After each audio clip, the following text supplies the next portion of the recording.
Sorry ass DJ.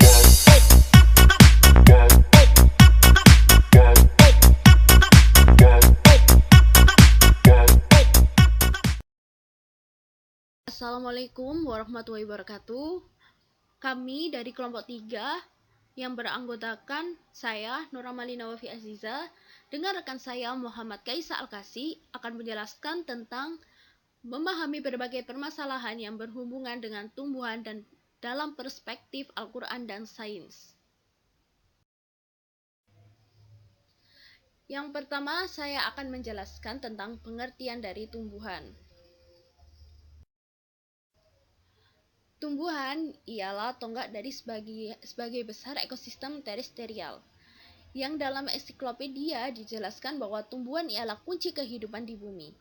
Dalam kajian sendiri, dalam membahas mengenai tumbuhan ini didorong untuk kombinasi keingintahuan mengenai bagaimana tumbuhan bekerja dan kebutuhan dalam menerapkan keingintahuan mengenai bagaimana tumbuhan bekerja dan kebutuhan dalam menerapkan pengetahuan secara cermat untuk menghasilkan makanan maupun yang lainnya. Adapun 3 hal penting yang membahas mengenai tumbuhan ini, yakni yang pertama adalah sebagai makhluk hidup dan tumbuhan menunjukkan sejumlah aktivitas. Yang kedua, pada organisme hidup struktur sangat erat dalam kaitannya dengan fungsi.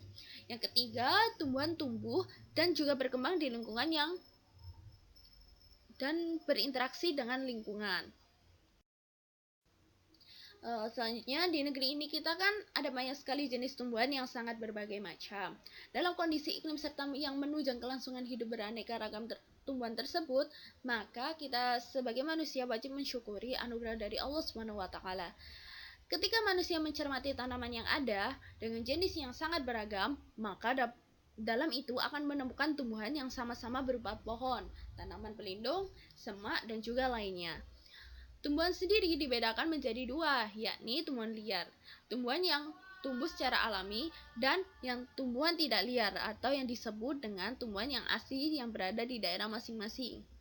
Sebagian besar tumbuhan dapat dikonsumsi mulai dari batang, akar, daun, maupun buahnya. Yang kedua akan membahas tentang ayat-ayat Al-Quran tentang tumbuhan.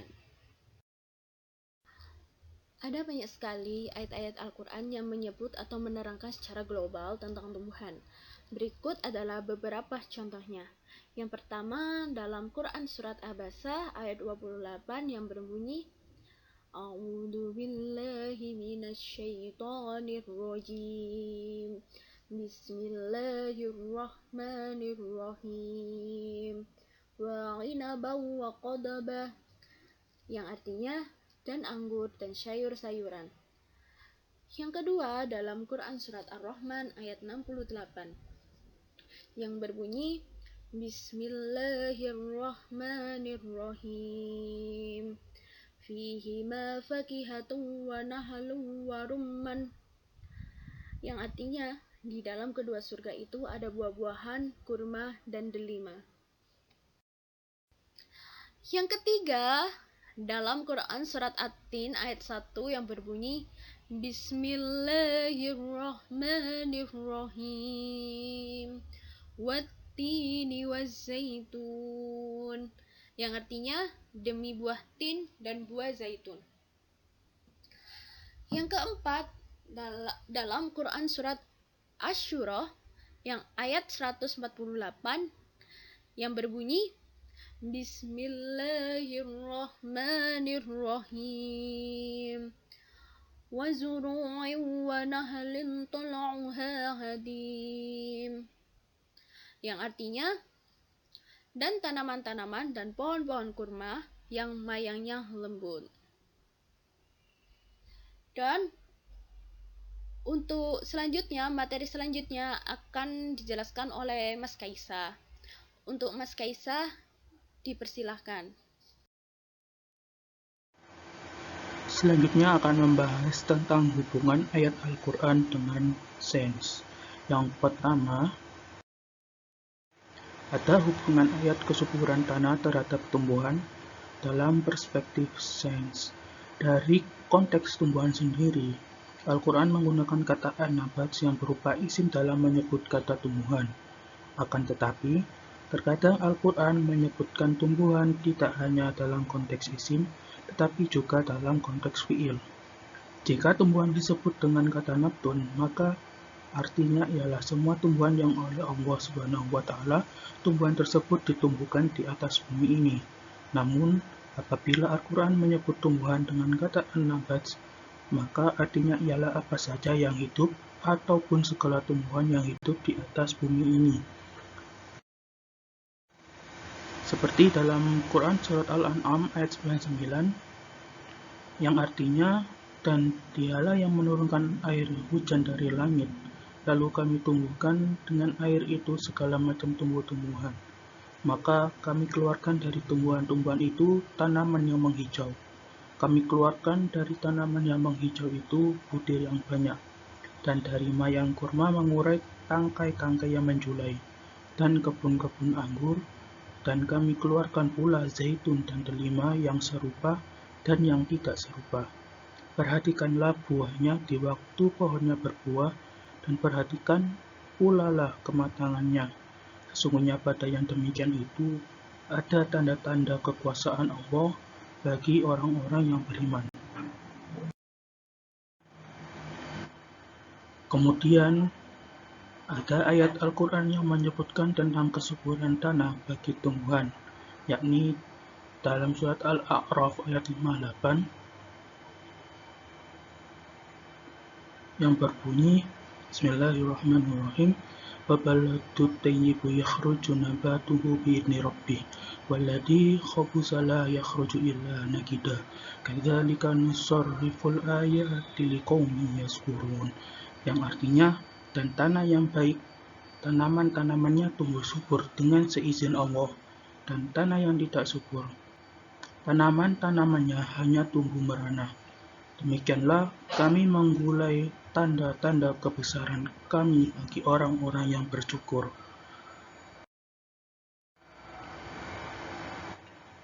Kemudian, bagaimana perspektif sains memandang tentang tanah? Tanah adalah lapisan kerak bumi yang telah lapuk dan terlekang, dan mungkin juga tercampur dengan bahan organik. Tanah adalah bahan mineral yang tidak solid atau padat yang berada di permukaan bumi ini, yang telah dan akan tetap mengalami perlakuan dan dipengaruhi dengan berbagai faktor genetik dan lingkungan yang terdiri dari bahan induk, iklim yang di dalamnya termasuk juga kelembapan dan suhu, organisme baik makro ataupun mikro, dan topografi pada waktu atau periode tertentu. Ada 4 komponen penyusun tanah mineral, yaitu bahan padatan berupa organik dan mineral, udara, dan air. Secara rata tanah sendiri terdiri dari 50% padatan yang berupa 45% mineral dan 5% sisanya berupa organik, dan 50% ruang pori yang berupa udara dan air masing-masing sebanyak 25%. Tanah mineral sendiri memiliki fungsi sebagai media tumbuh yang ideal bagi tumbuhan. Dari berbagai komponen penyusun tanah tersebut, masing-masing memiliki peranan penting untuk menunjang tanah agar menjadi media tumbuh. Udara sendiri terdiri dari oksigen, karbon dioksida, nitrogen, dan lain-lain, memiliki fungsi untuk menjadi gudang dan sumber gas.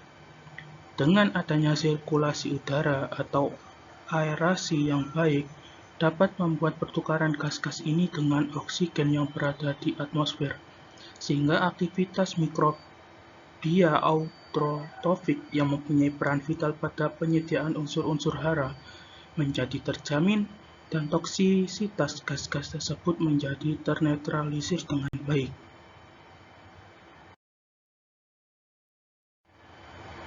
Kemudian, ada air yang memiliki fungsi sebagai komponen utama tubuh tumbuhan dan biota tanah. Tumbuhan melakukan penyerapan dan sebagian besar ketersediaan hara dengan menggunakan media air sebagai mediasinya. Unsur-unsur mobil seperti unsur nitrogen, kalium, dan kalsium secara dominan diserap oleh tanaman melalui mekanisme massa air, baik melakukan transportasi ke daun atau ke permukaan akar.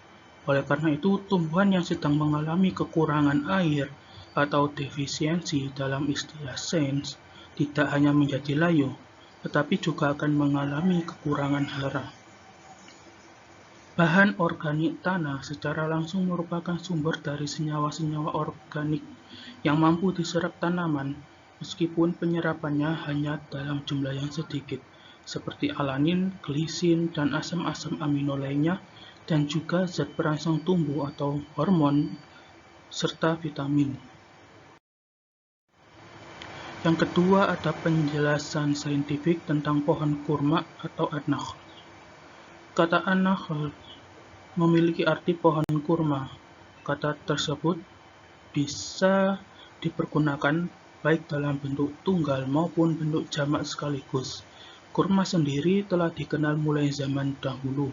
Nama kurma sendiri juga ditemukan pada kitab Taurat dan Injil, di mana kurma menjadi makanan para nabi dan rasul. Satu ayat yang menyebutkan tentang kurma dalam Al-Quran adalah surah Abasa ayat 29 yang berbunyi Bismillahirrahmanirrahim wa zaituna wa nakhla, yang artinya dan zaitun dan pohon kurma.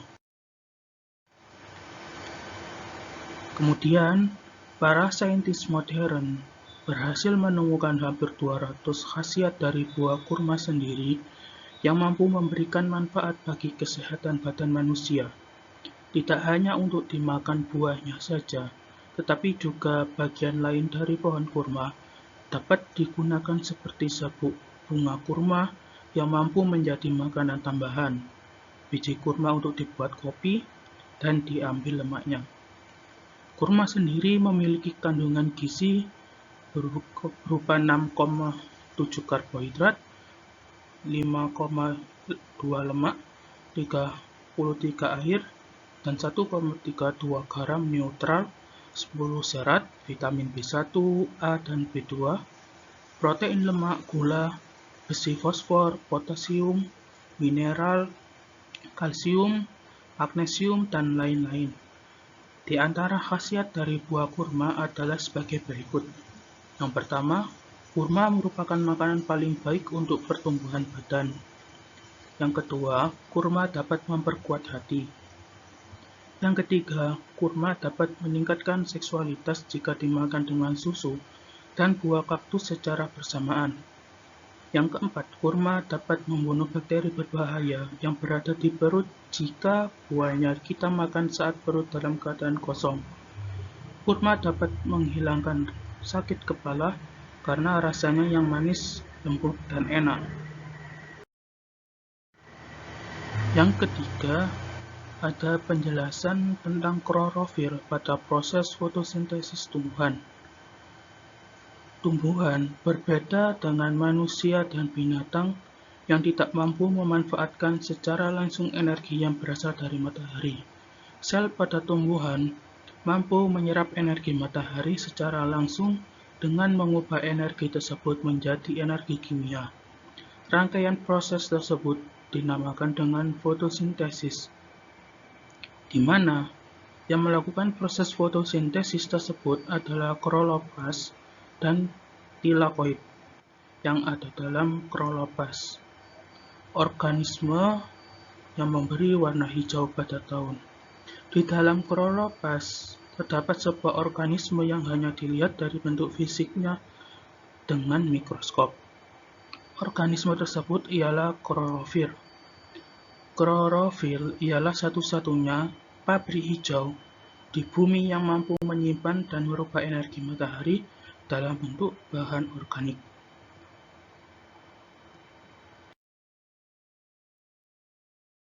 Al-Quran sendiri menyebut pabrik hijau atau klorofil tadi, yang dalam bahasa Inggris biasa kita sebut dengan green substance, dengan nama Al-Khadir dalam Quran surat Al-An'am ayat 99,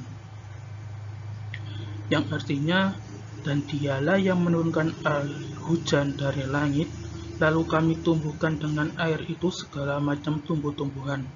Maka kami keluarkan dari tumbuhan-tumbuhan itu tanaman yang menghijau.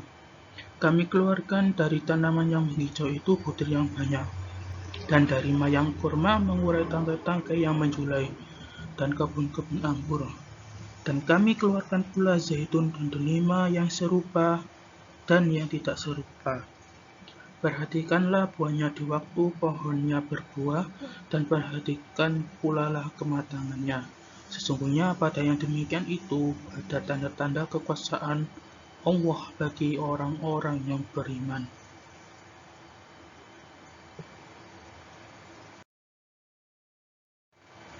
Dalam 3 abad, sejak tahun 1960-an sampai pada abad 20, para peneliti telah berhasil menguraikan dan juga menjelaskan bahwa kloroplas merupakan subjek yang memiliki tanggung jawab atas terjadinya proses penyerapan energi cahaya matahari.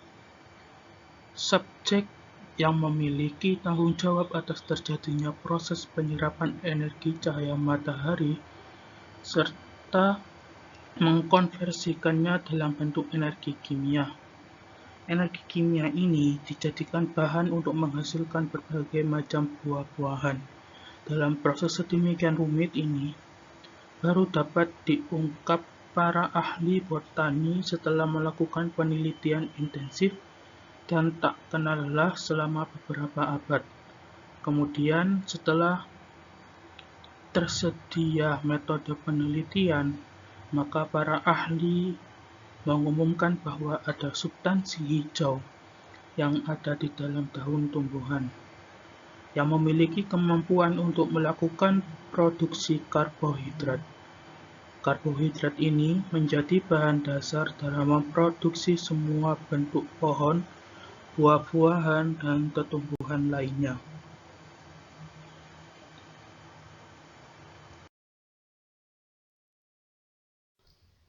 Terima kasih untuk Mas Kaisa yang telah menjelaskan mengenai hubungan ayat Al-Quran dengan sains. Dan sekian presentasi dari kelompok kami. Apabila ada salah kata maupun ucapan, kami mohon maaf yang sebesar-besarnya. Saya akhiri, wassalamualaikum warahmatullahi wabarakatuh.